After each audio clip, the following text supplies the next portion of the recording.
Industrial development authority की भूमि को छोड़ दिया। अब पूरे प्रदेश में मैक्सिमम इंडस्ट्री या तो यूपीसीडा की जमीन पे है या नोएडा, ग्रेटर नोएडा या और प्राधिकरणों की जमीन पे है, तो लिहाजा वो फ्री होल्ड नहीं हो पा रही। अब फ्री होल्ड जरूरी क्यों है?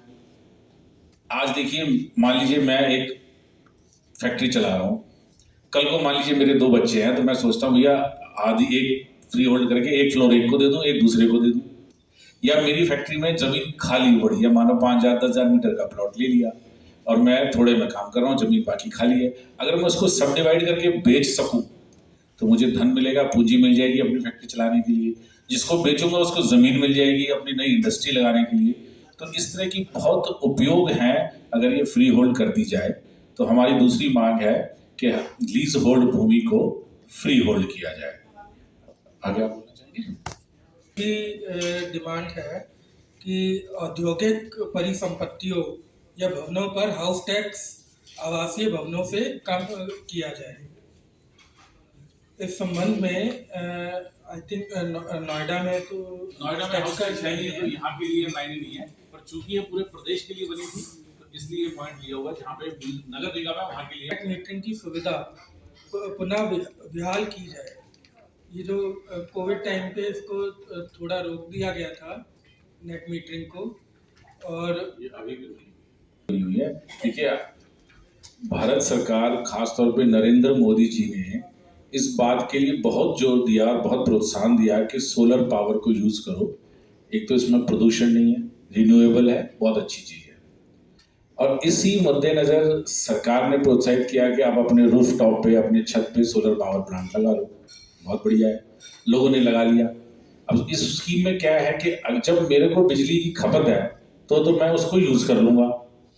जिस वक्त मेरे पास बिजली की खपत कम है और मेरी सोलर पावर की जनरेशन ज्यादा है, तो वो सप्लाई जो है वापस ग्रिड को चली जाती है। देश को भी फायदा है कि भाई ग्रिड को जा रही है तो एक तरह से उत्पादन बिजली का हो रहा है। पहले जो स्कीम थी कि जो हमने जितनी बोर्ड की बिजली कंज्यूम करी और माइनस जो बोर्ड को दी, तो जो नेट यूज करी उसका बिल आता था। अब सरकार ने वो स्कीम खत्म कर दी है और बोला कि ये जितनी आप बोर्ड की बिजली इस्तेमाल कर रहे हो उसका पूरा बिल आएगा।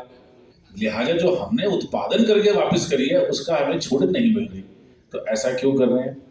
जब हम बोर्ड को बिजली दे रहे हैं तो उसका अब हमें क्रेडिट दे दीजिए। तो ये एक हमारी अगली बात थी। दी जाए तो अपने आप उद्योग उस पर चला जाएगा।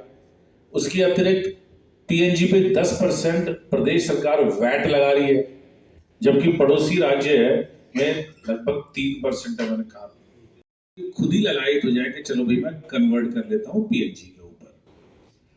आप ये देखें, आगरा में आज से कई वर्ष पूर्व ताजमहल को प्रदूषण से बचाने के लिए वहां के सारे उद्योग को पीएनजी पे कन्वर्ट कर दिया गया। उस टाइम उद्योग ने थोड़ा सा हल्ला किया, बट सबने किया क्योंकि सरकार ने उस पर सहयोग किया। वहां पे पीएनजी उस सरकार को ही पता है। अक्षय विद्युत से हमको जो फायदा होगा वो सरकार ही डालेगी। एनटीपीसी या दूसरे हैं उसके साइड इफेक्ट भी हैं।